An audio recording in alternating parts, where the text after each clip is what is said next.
दोस्तों, आश्विन मास के शारदीय नवरात्रों की शुरुआत 15 अक्टूबर को हो रही है और इस बार माता रानी हाथी पर सवार होकर आएंगी, जो कि बहुत ही शुभ माना जाता है, और मुर्गे पर प्रस्थान करेंगी, जो कि इतना शुभ नहीं माना जाता। और नवरात्रि के इन 9 दिनों में बहुत से लोग अखंड ज्योत जलाते हैं। तो अखंड ज्योत जलाने का क्या महत्व होता है और अखंड ज्योत से जुड़े हुए अगर इन 6 नियमों का पालन नहीं किया तो माता रानी क्रोधित हो जाएंगी और आपके साथ कुछ बुरा हो सकता है, कुछ अशुभ हो सकता है। तो जान लीजिए कौन से हैं वो 6 नियम जिनका आपको पालन करना है। और दोस्तों, अखंड ज्योत को नवरात्रि की प्रतिपदा तिथि को कलश स्थापना के साथ ही जलाया जाता है और इसे पूरे 9 दिनों तक जलाए रखना होता है। यदि इन 9 दिनों में ज्योत खंडित हो जाए, ज्योत बुझ जाए, तो इसे अशुभ माना जाता है।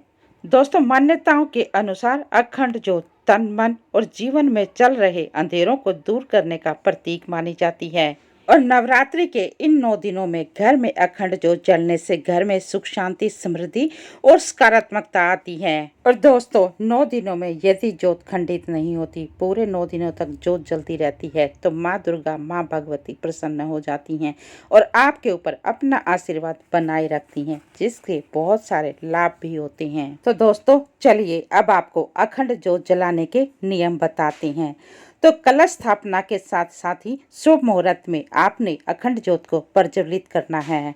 और इसके साथ ही दूसरा नियम ये भी जान ले, जब भी आप अखंड ज्योत को प्रज्वलित करें तो इसे शुद्ध घी से प्रज्वलित करें या फिर सरसों के तेल का ही इस्तेमाल करें, क्योंकि कई लोग तिल के तेल का इस्तेमाल करते हैं या फिर रिफाइंड तेल का इस्तेमाल करते हैं, तो इनका इस्तेमाल भूल कर भी नहीं करना चाहिए। दोस्तों, जब भी आप माता रानी के सामने शुद्ध घी का दीपक जलाएं तो इस दीपक को आप माता रानी के दाहिनी ओर ही रखें और दीपक के नीचे थोड़े से साबुत चावल रखकर उसके ऊपर इस दीपक को रख दें। और यदि आप सरसों के तेल का दीपक जला रहे हैं तो इस दीपक को आप माता रानी के बाईं ओर रखें और थोड़े से काले तिल या थोड़ी सी काले उड़द रखकर उसके ऊपर दीपक रखें और दीपक की लो को पश्चिम दिशा या पूर्व दिशा में रखें, लेकिन दक्षिण दिशा में भूल कर भी दीपक की लो को नहीं रखना चाहिए। और दोस्तों, अब बात करते हैं नियम नंबर 4 की।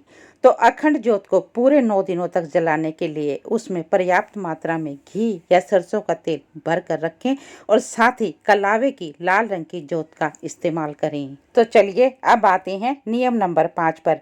तो अखंड ज्योत को पूरे 9 दिनों तक जलने के बाद आप फूंक मारकर या किसी भी प्रकार से इस ज्योत को ना बुझाएं, इस ज्योत को खंडित ना करें, इसे अपने आप बुझने दें। और अब बात करते हैं नियम नंबर 6 की।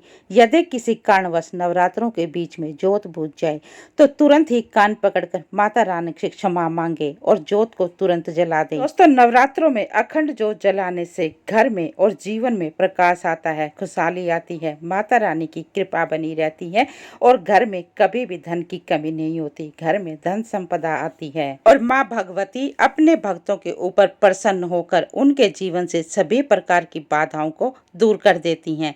तो ये थी नवरात्रि में अखंड ज्योत से जुड़ी हुई संपूर्ण जानकारी। और यदि आपको ये जानकारी अच्छी लगी हो और माता रानी को अपने घर बुलाना चाहते हैं तो वीडियो को लाइक और चैनल को सब्सक्राइब करके एक प्यारा सा कमेंट में लिख दें, जय माता दी। तो चलिए मिलते हैं अगले वीडियो में एक नई जानकारी के साथ।